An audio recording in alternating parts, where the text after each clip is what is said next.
तो हमारा एक स्टाफ था, उसको बोले सुनो बाहर में जाकर नोटिस में लिख दो एडमिशन क्लोज्ड। अच्छा, तो एडमिशन जो क्लोज्ड हुआ तो एडमिशन नहीं हुई एक भी, लेकिन मैसेज दिया गया कि एडमिशन क्लोज हो गया। क्यों नहीं हम लोग इसी का नाम देते बैंकिंग सर्विसेज क्रॉनिकल। बोला यार बैंकिंग सर्विसेज क्रॉनिकल वाला केस कर दे तो दिल्ली के लिए पैसा नहीं था, कोई एग्जामिनेशन था उसमें हम लोग भी उस भीड़ का हिस्सा बन गए, भीड़ के उस समय चले गए, टिकट नहीं लगा, हम लोग चले गए वहाँ पे। हम अपने भाई से पूछे कि कितना खर्च हो जाता है, तो 3000 रुपया बताया कि पर मंथ दिल्ली में। दिल्ली में खर्च। उस समय ये कब की बात है? ये 93 की बात 93 की बात है।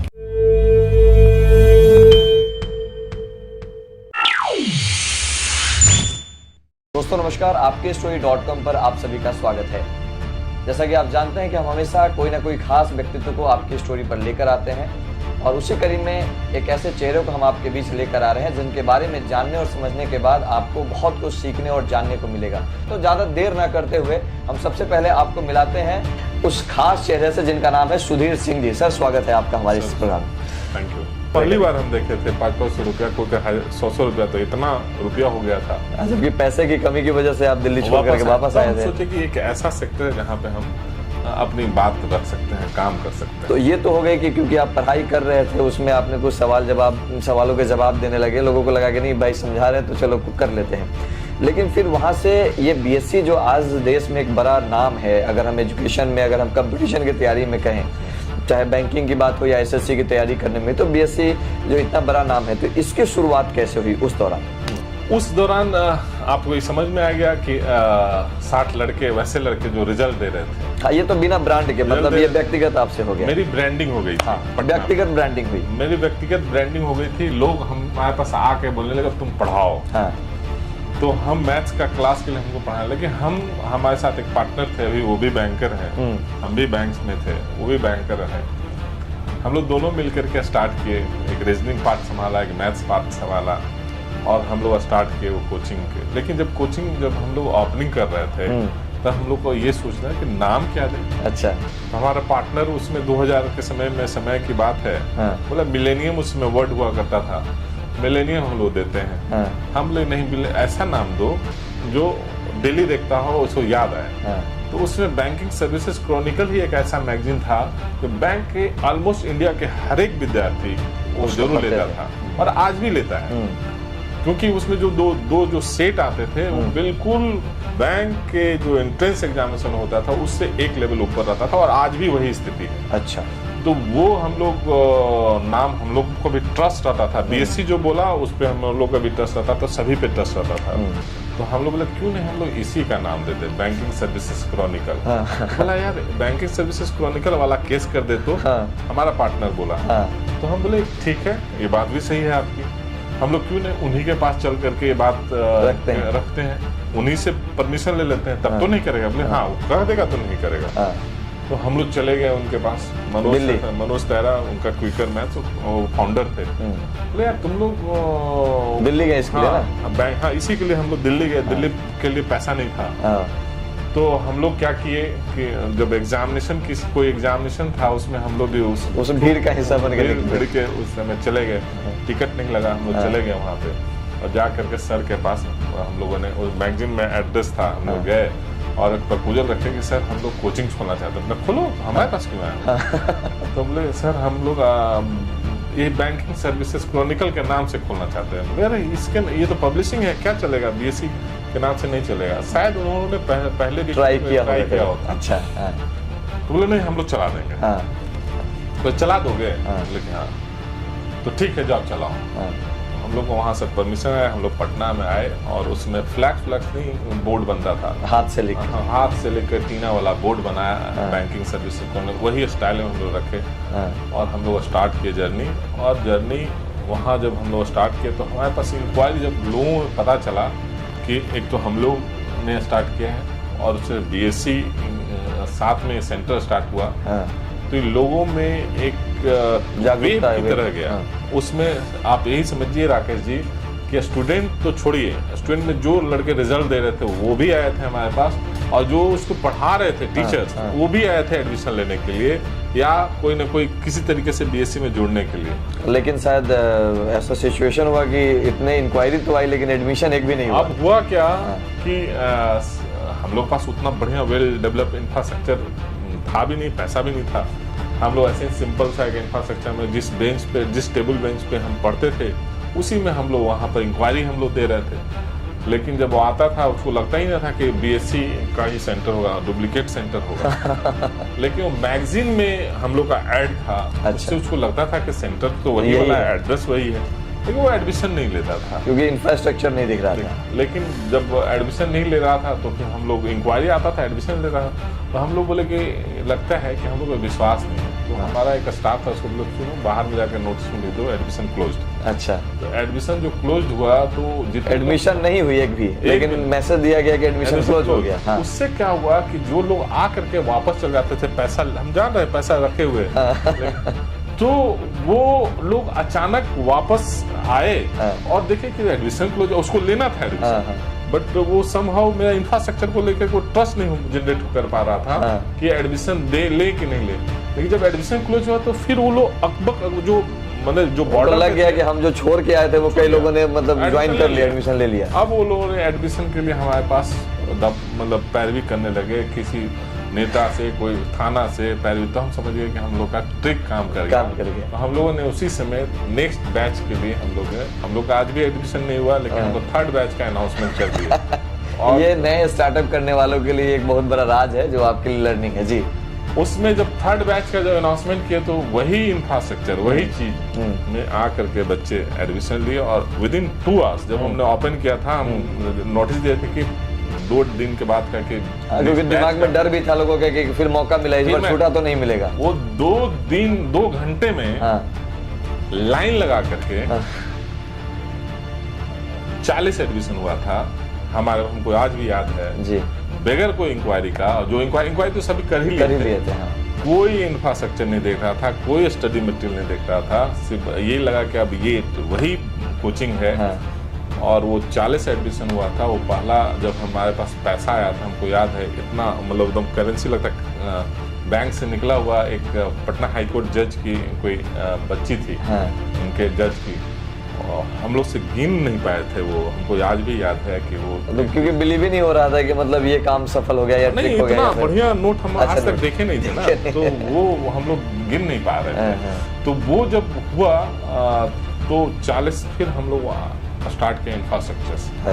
फिर चूंकि इस लेवल पे फैकल्टी, इस लेवल पे जो एक्सपेक्टेशन था, उस एक्सपेक्टेशन पे खड़े उतरने के लिए हम लोगों ने डे 1 से सोचा कि हम लोग क्वालिटी में कॉम्प्रोमाइज नहीं करेंगे। तो हम लोगों ने सर को इन्वॉल्व किया, मनोज टायरा सर को, कि सर 40 एडिशन, हम भी आश्चर्य की 40, जो उसके पब्लिशर थे, हाँ, जो प्रमोटर थे जो, हाँ, सब नेता भाट के हैं, ब्यूरोक्रेट्स हैं, IAS IPS सभी वही लोग कंडक्ट करते हैं। तो वहाँ से वो लोगों ने क्या बोला कि हम स्टडी मटेरियल क्या करोगे? तो हमने सर स्टडी मटेरियल तो हमारे पास है नहीं, हम डेवलप करेंगे। तो डेवलप क्या कर, जब डेवलप करना हम स्टडी मटेरियल भेज देते हैं। अच्छा। तो अपना कॉरेस्पॉन्डेंस, बेसिक कॉरेस्पॉन्डेंस कोर्स बहुत चलता था उस समय, उस जमाना में। तो कॉरेस्पॉन्डेंस कोर्स का मटेरियल 3600 पेज का टेस्ट वोट के साथ सब हमारे पास हर एक बच्चे के लिए अच्छा। आ गया। तो स्टडी मटेरियल आ गया। अब सिर्फ फैकल्टी चाहिए था, फैकल्टी तो हम ही पढ़ा रहे थे और हमारे पार्टनर, बट हम लोग सोचे कि हम लोग से भी बेहतर पढ़ाने वाला, मतलब नाम भी मिल गया, हाँ, ऊपर से आपको स्टडी मटेरियल भी मिल गया, बशर्ते उतने पॉपुलर मैगजीन में इंफ्रास्ट्रक्चर भी डेवलप होने उतने पॉपुलर मैगजीन में आपका एडवर्टाइजमेंट भी आ गया। अब सिर्फ हमको चाहिए था अच्छा फैकल्टी, मैंने पढ़ाई अच्छा हो जाए जी। उसके लिए हम लोग क्या किए, बहुत सारे पटना के जितने भी बेहतरीन कोचिंग थे, बेहतरीन टीचर्स थे, सभी BSc में अप्लाई किए। अच्छा।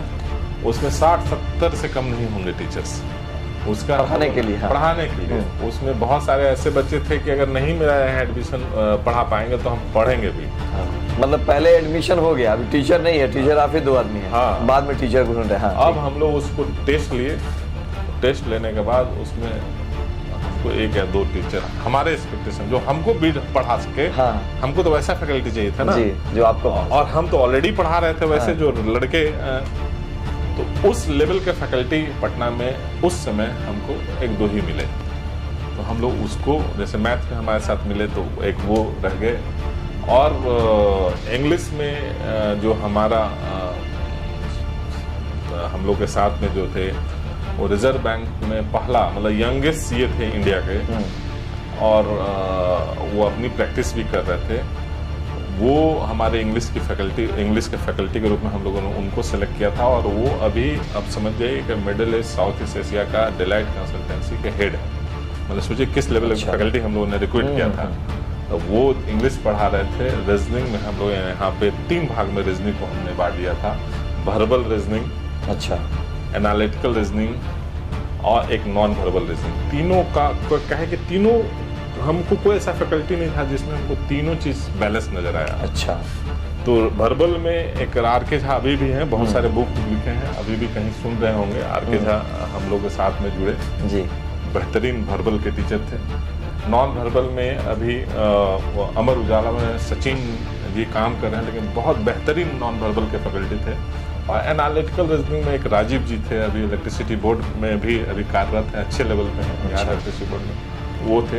तो एक टीम इतना बेहतरीन हमारे पास क्रिएट हो गया और इतना बढ़िया स्टूडेंट आया, हम लोग पढ़ाए थे। और उसमें स्टेट बैंक में पहला ही मतलब एग्जाम में 1 साल के अंदर उसी स्टेट बैंक में 42 रिजल्ट दिए थे। ओके, और वैकेंसी कितनी थी? 160 के आसपास में वैकेंसी थी। मतलब और इंडिया में 42 वैकेंसी सिर्फ एक ही इंस्टीट्यूट में पटना से सारे हम लोग के पास थे। मतलब 160 की वैकेंसी, जिसमें 42 जो रिजल्ट है वो पटना से, वो एक ही इंस्टीट्यूट आपके यहाँ से, बीएससी एकेडमी और स्टेट बैंक का। अच्छा, स्टेट बैंक का और आरबीआई का रिजल्ट अच्छा रिजल्ट माना जाता है, आज भी माना जाता है। और ये जब ये मैसेज गया तो ये हम लोग का मैगजीन में भी गया, फोटो के साथ गया, पूरा एक फुल पेज पे सर लोग दिए। वो पूरा वो इंडिया में हर एक मैगजीन हमारे इंडिया के हर एक कॉर्नर में जाते हैं जी। और आज अगर मैगजीन गए, आज भी वही स्थिति है। 2 दिन में अगर ले लिए तो ले लिए, तीसरा दिन नहीं मिलता है मैगजीन, आज भी नहीं मिलता, उस समय भी नहीं मिलता था।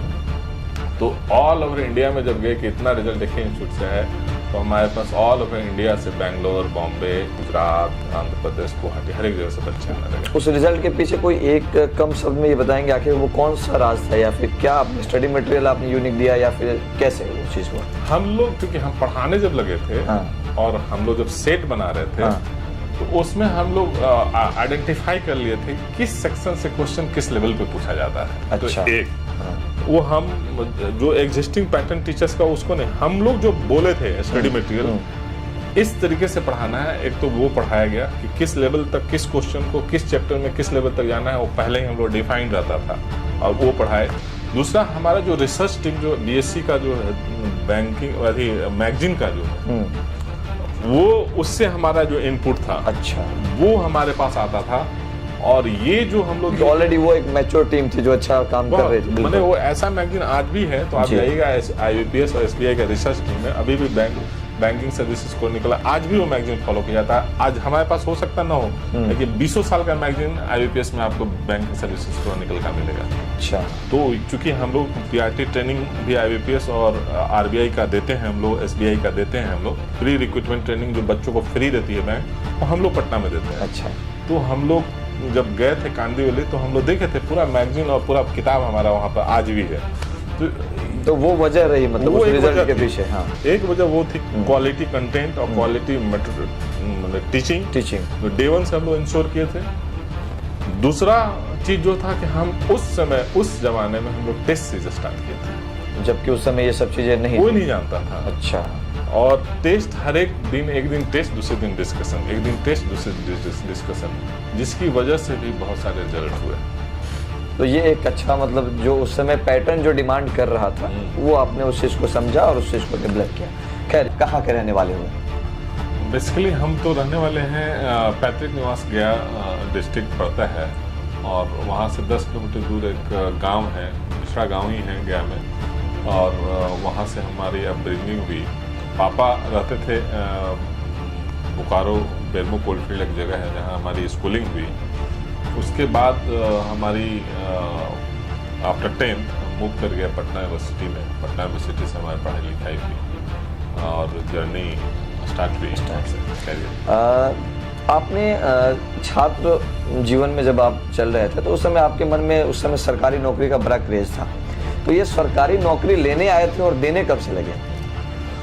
ये बड़ा विचित्र स्टोरी रहा है। मतलब हम पटना यूनिवर्सिटी में एक्चुअली देखिए, थोड़ा सा उसका 5 मिनट और भी हम समय लेंगे। इंटर में मेरी बड़ा अच्छा रिजल्ट हुई। इतना बढ़िया हुई कि हम दिल्ली यूनिवर्सिटी में हिंदू कॉलेज से हमको ऑफर आया और मतलब हमने अप्लाई किया और हमारा सिलेक्शन हो गया था वहाँ, बीएससी इलेक्ट्रॉनिक्स। अच्छा। हम गए वहाँ एडमिशन के लिए, तो हमारा एक रिलेशन में एक भाई था जिनके पास हम ठहरे हुए थे और जाके हम वहाँ पर एडमिशन के लिए फॉर्म में गए। लेकिन जब वहाँ पर हम देखे तो हमको ये लगा कि यहाँ प्रत्येक महीने पे एक खर्च ज़्यादा है दिल्ली ऐसा शहर में। तो हम अपने वो भाई से पूछे कि कितना खर्च हो जाता है, तो 3,000 रुपया बताया कि पर मंथ दिल्ली में खर्च। उस समय ये कब की बात है? ये 93 की बात 93 की बात है। तो हमको लगा ये तो मेरे लिए आउट ऑफ बजट है, हम कर नहीं पाएंगे। तो उसमें हमको 700 रुपया मिलता था। मेरे घर में पापा और मेरे भाई बहन बहुत सारे थे, तो उनको पढ़ाई 700 रुपया हमको मिलता था, उसमें हमको पढ़ाई करना था। तो हम वहाँ से हिंदू कॉलेज में एडमिशन हुआ हम वापस चले आए वहाँ से लेकर के, और फिर यहाँ पे बीएन कॉलेज में हमारी एडमिशन हुई पटना में, क्योंकि उसमें जब आते आते साइंस कॉलेज खुल हो गए थे तो बीएन कॉलेज में मिले, बीएन कॉलेज में हमने मतलब पैसे की कमी की वजह से आपको दिल्ली छोड़ करके वापस पटना आना पड़ा। और आने के बाद फिर चूंकि वो कसक तो था कि पैसा के कारण हुआ है, तो हम यहाँ आने के बाद हमारी जर्नी स्टार्ट होती है। मैथ्स ऑनर्स लेते हैं, पढ़ाई करते हैं, लेकिन उसमें थोड़ी सी पटना यूनिवर्सिटी में आप देखिए 97 का जो 96 का जो कार्यकाल था, उसमें पढ़ाई बहुत नियमित नहीं हो पाती थी, तो जिसकी वजह से हम लोगों को खुद पढ़ना पड़ता था और हम लोग पढ़ाई करते थे।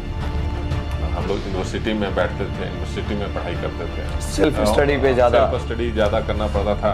एक पटना यूनिवर्सिटी का लाइब्रेरी था, उसी में हम लोग बैठ कर पढ़ाई करते थे। वहीं पर हमारे जो सीनियर थे उनसे पूछते थे, हम लोग बताते थे। ऐसा कंबाइन एक स्टडी चलता था, एक माहौल था। और इस माहौल में हम जब पार्ट 2 पढ़ रहे थे तो बहुत सारे, क्योंकि अब बहुत सारे लोग गवर्नमेंट जॉब के प्रति खासकर बैंकिंग के लिए तैयारी कर रहे थे। हमारे बहुत सारे सीनियर थे, उस समय उनकी जो मैथ से रिलेटेड जो क्वेरीज हुआ करती थी, तो हम बैठे रहते थे तो हम सॉल्व कर देते थे। अच्छा।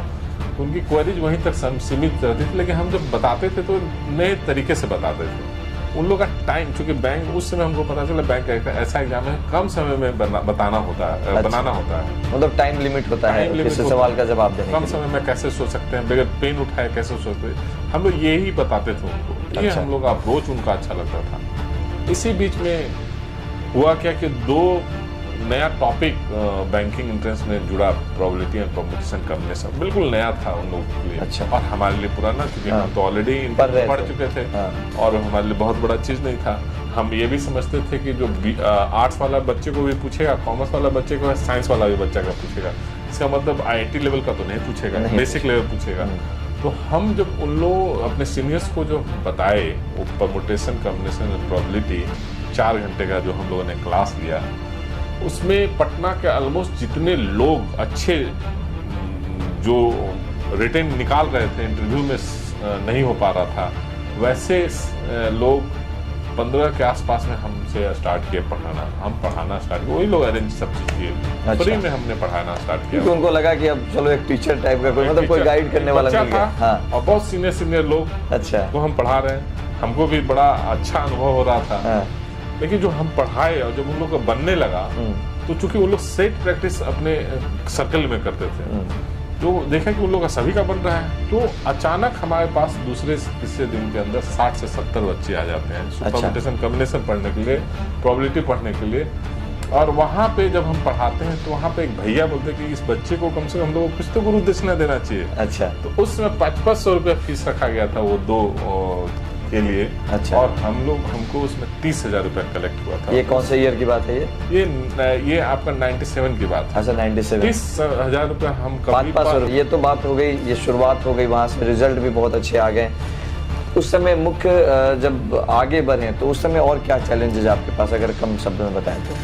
सबसे बड़ा इस चैलेंज में आज भी हो, उसमें अच्छे टीचर्स तो एक प्लेटफॉर्म पे लाना और अच्छे टीचर्स को मिलना और उसको ग्रूम करके उस लेवल पे ले जाना। आप जो भी कोचिंग के लोग जुड़े हुए होंगे या देख रहे होंगे, समझ रहे होंगे कि एक अच्छे टीचर्स की टीम तैयार करना और उसको टीम तैयार करके उसको मोटिवेट करके उसको हमेशा अपने साथ में रखना, ये बहुत बड़ा चैलेंज था, उन दिनों भी था, आज भी है। आज के वक्त में टोटल बीएससी का ब्रांच पूरे ऑल ओवर इंडिया में कितना है? ऑल ओवर इंडिया 32 के आसपास में ब्रांचेज हैं। इसकी हेड ऑफिस दिल्ली है। हम लोग बिहार झारखंड में बेसिकली हम लोग ज़्यादा कॉन्सेंट्रेट करते हैं, जब मास्टर फ्रेंचाइजी रखते हैं हम लोग यहाँ पे। और टोटल अभी तक अगर हम इस 22 सालों में अगर हम बात करें तो टोटल रिजल्ट कितने होंगे बीएससी एकेडमी की तरफ से? ये सब पहले हम लोग का मतलब नहीं रहता था, रिजल्ट इतना आता था, लेकिन हम इधर जब डिजिटल एज आया तो हम लोग कैलकुलेट कर रहे थे तो 1.5 लाख के आसपास में हम लोग के रिजल्ट। 1.5 लाख? आज से हम लोग 4-5 साल पहले ही था पूरा 1.5 लाख। तो ये मान लिया जाए कि लगभग जहाँ भी बच्चे किसी न किसी पद पे हैं कोई भी बैंक का कोई ऐसा रीजन नहीं होगा जहाँ बीएससी एकेडमी का बच्चा नहीं होगा। क्योंकि इस क्षेत्र में बहुत सारा कंपटीशन भी है, बहुत अलग अलग कोचिंग सेंटर भी हैं, तो कैसे एक छात्र तय करे कि बाकी कोचिंग सेंटर में और बीएससी में क्या अंतर है और क्यों बीएससी में ही एडमिशन ले? देखिए, सभी कोचिंग और सभी टीचर अच्छे होते हैं। हमारे हिसाब से एक प्रोसेस होता है, ये जैसे हम लोग ये फोर्सिंग कर पाते हैं कि जो टीम है या रिसर्च वर्क जो भी हमारा जो मैगजीन वगैरह में जो काम करते हैं, जो इंटरेक्ट करते हैं, जैसे हम लोग भी आईपीएस और एसएससी का पैनल पे रहते हैं, तो जो हम लोग का इंटरेक्शन से जो पता चलता है वो हम लोग इन लोगों को देने की कोशिश करते हैं। बाकी हमारे जो टीचर है वो एक्सपीरियंस टीचर है, क्योंकि आईबीपीएस, आरबीआई, एसबीआई का हम लोग हमेशा एग्जाम ट्रेनिंग पार्टनर रहे हैं, एसएससी का भी हम लोग ट्रेनिंग पार्टनर रहे हैं, तो ये हमारे टीचर को एक अपग्रेडेड हमेशा तो इसका एक एक्सपीरियंस भी, अनुभव है रहता है, तो ये एज डालता है। बाकी तो स्टूडेंट जो यहाँ पे आते हैं, स्टूडेंट की अथक जो प्रयास है, क्योंकि हम लोग का सिर्फ कंट्रीब्यूशन 30% होता है जी, 70% स्टूडेंट का कंट्रीब्यूशन होता है। वो जितना हम लोग पढ़ा रहे हैं, अगर उतना ही उन लोग पढ़े, उससे डबल पढ़े, रिजल्ट सबका तय होता है।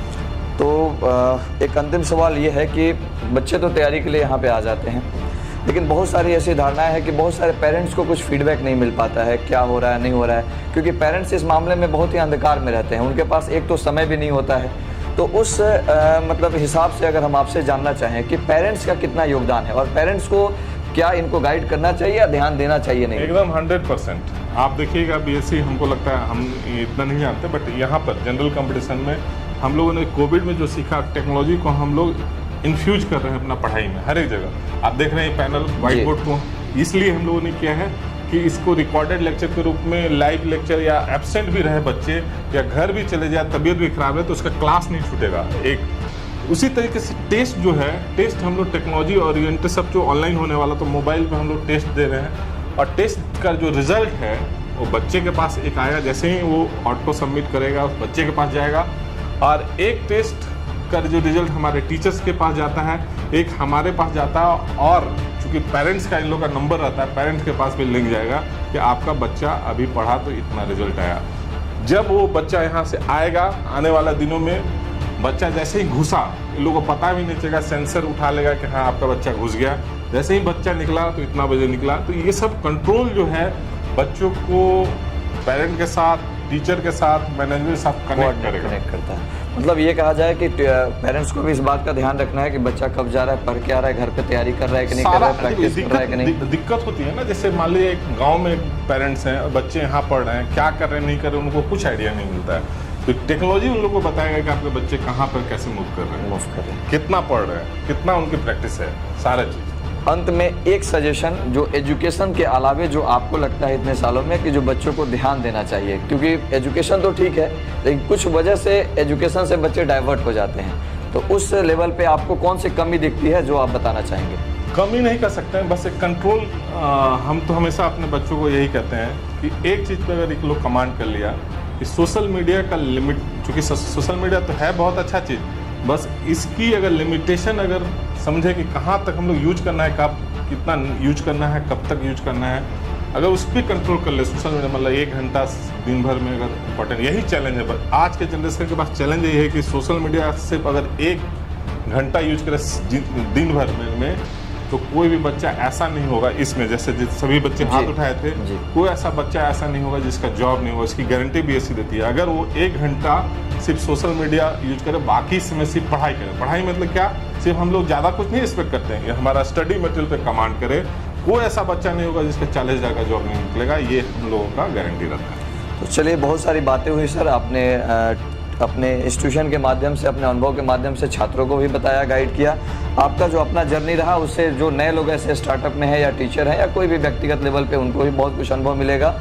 बहुत बहुत धन्यवाद आपका सफलबनो.com की तरफ से। हम उम्मीद करते हैं कि छात्रों का रिजल्ट और अच्छा है और BSc जिस तरीके से आज पूरे देश में 30 से 32 ब्रांच खुले हैं, ये और बढ़ करके 100, 200, 500 की तरफ आगे बढ़े। बहुत बहुत धन्यवाद sir, thank you so much, thank you.